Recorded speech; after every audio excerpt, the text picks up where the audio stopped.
Here are the games I bought in the month of December. In no particular order, I suppose. I'm going to start off with two games, actually, because they're sort of in the same series. I've got Desert Strike, Return to the Gulf, for the Sega Game Gear here. Very nice, yes. Ooh, shiny. And Future Cop LAPD. And while these don't initially appear to have anything in common whatsoever, it's actually kind of funny because the Strike series ended with Future Cop LAPD. The Strike series is a series of games. They were on a ton of different consoles for a long while. I think there was 4 games, Desert Strike, and it was like the second one. It doesn't particularly matter, I suppose. Either way, I did a review of Nuclear Strike on the N64 forever ago. And so whenever I see the Strike games now, I just kind of have a tendency to try and pick them up if I don't already have them. So I found Desert Strike just in the bargain bin of Game Gear games. I've played it for all of 5 minutes now, just kind of make sure it works. And yeah, it works fine. And then I picked up Future Cop LAPD because while I played it for the review that I did, I played like all of 5 minutes of it. I intended to, capture footage for a few minutes basically. But when I started playing it, I had a hard time putting it down because I actually enjoyed it so much.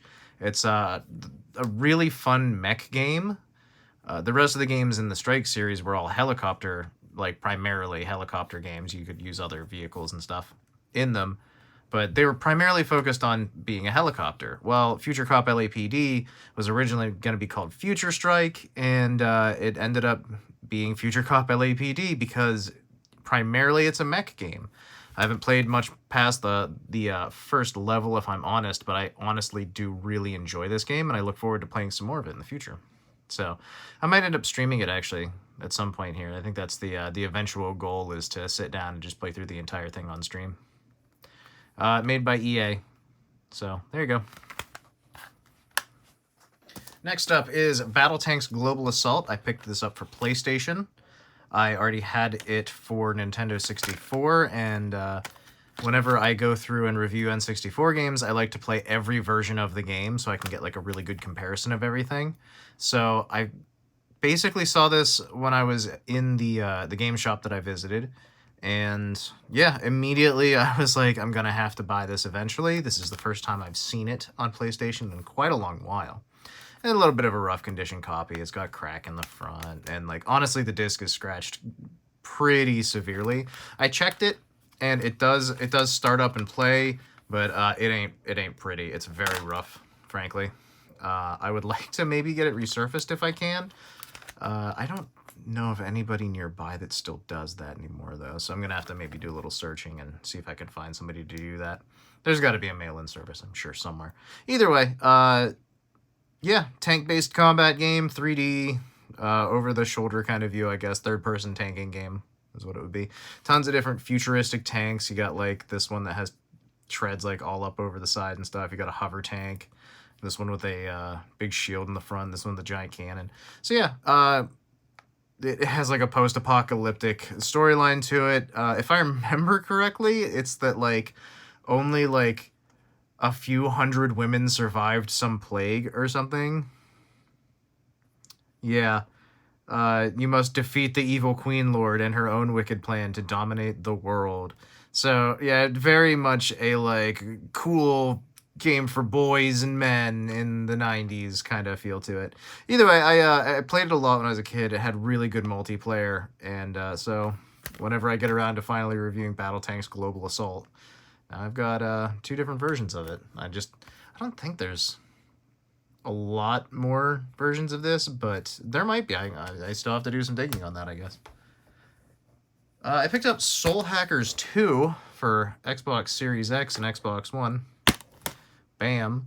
And yeah, I'm always so disappointed when I open an RPG and there's not a physical manual. It just makes me sad. But this is an Atlas game. I picked it up because it was at a really good price, frankly.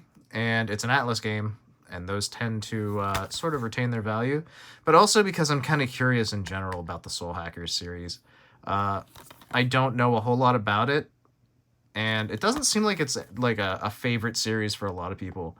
But any JRPG on the Xbox, I kind of have a tendency to pick up just because they are a little harder to come by. You know, it's one of those things where the genre and the console don't usually line up. Not since the Xbox 360 when they made a big push on having JRPGs. But hey, it's 60 frames per second. That's nice. And it's 4K. Woo! So yeah, it's just one of those games that, like, I'm curious. I don't think I'll ever finish it, but I would like to start it. It's sort of my tendency when it comes to JRPGs, unfortunately, and most games anymore. Frankly, it's hard to actually finish some of these games sometime. But Jedi Survivor, I picked this up on a Black Friday deal. I played the first game in this. What is it? It's not Jedi Outcast. What is it? Either way, I played the first game in the series, and I 100%ed it. I absolutely loved it from start to finish. I heard that the PC version of this was sort of janky when it came out. It's supposedly, like, way better now, a lot more fixed. But either way, I picked it up on Xbox. I go back and forth on basically all of the consoles. But if I can, I kind of tend to stick to Xbox. It's just my preferred console for the most part. So I saw this on a Black Friday deal, and I basically was like, okay, for I think $35, I can't really pass it up anymore. I've really looked forward to this, and I'm excited to play it. This is another one that I can't wait to sit down and get into. It's just finding the time for it, as always. Next up was Taito Legends 2. Now, this one has a little bit of a story to it. It's a PlayStation 2 game, and obviously there was also an Xbox version, but I think it was EU exclusive because I wanted the Xbox version, but it's not crazy expensive. It's just hard to find. And I think that's because it was EU exclusive. But the most important thing about this is right here. It has Kiki Kai Kai on it, and that is the original name for the series. In the West, when we got it, it was called Pocky and Rocky. And so that continues to this day. I don't know why. Well, I do know why. That series is fantastic. It's a really fun, like, run and gun game where you're a shrine priestess and her tanuki, raccoon, whatever, ally. And it's a run and gun, top-down run and gun. So it's basically like, you know, a vertical and horizontal shooter. You kind of have to go through everything. Or you go up and then right and then, you know. Either way, really fun game. You have a nice little, like, short-range attack, and then you can, like, throw talismans. And basically, I've been trying to get every version of Kiki Kai Kai or Pocky and Rocky that I can. And that is an expensive endeavor, I'm not going to lie. The games were made by Natsume, and if you know anything about Natsume, you know that they're expensive. And almost every game that they released in the US was limited, and just it's hard to find, and they're usually really quality games. So a copy of Pocky and Rocky is like $100 to $150, something like that. I luckily have Pocky and Rocky 2 for Super Nintendo. It's the rarest game that I own. That much is for sure. It's definitely the most expensive game that I own as well. And this entire collection I bought because it has Kiki Kai Kai. Now, that being said, there's a lot of other really good games in here. Puzzle Bobble is always a great time. Darius Gaiden is a absolutely phenomenal side-scrolling shooter. I used to actually have it on Sega Saturn. I ended up selling it a while ago, and I still kind of kick myself for that. I wish I'd kept it because it is by far one of my favorite games on the Sega Saturn. I'd always planned basically to pick up a, like a Phoebe or one of the little card loaders, the disc replacement for my Sega Saturn, so I could just load all the games I wanted onto it. But I never got that far. Maybe I'll have to do that before too long. I think that'd be a fun thing to do. And I could even, like, you know, make a video out of installing it and getting it all set up. But either way, there's a ton of other great games on here as well. I can't name a lot of them off. Of course, you got Space Invaders, the Taito classic, Dungeon Magic. There's obviously, if you want to pause and read through, there you go. There's everything. But I'm excited for Kiki Kai Kai and Darius Gaiden specifically. So. And the last game that I picked up is Sega Rally Championship. So this is a cool game for the Sega Saturn. You have 2 different cars. I believe there's another 2 that you can get eventually, if I understand correctly. Take a look at the manual here, I guess.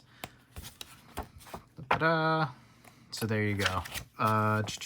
Controls, blah blah blah. It's a rally game. You drive rally courses. It's a racing game. You can do time attack. You can do 2-player. It's exactly what you'd expect. It's a 3D racing game on the Sega Saturn. There's not a whole lot of special to it. It's only got 3 or 4 courses. It's really a matter of like you're always trying to beat the clock and do a little bit better. There you go. You got a Celica and the Delta Integrale, which is what I like to drive. It's a really cool car. That B-class rally car, you know what I mean?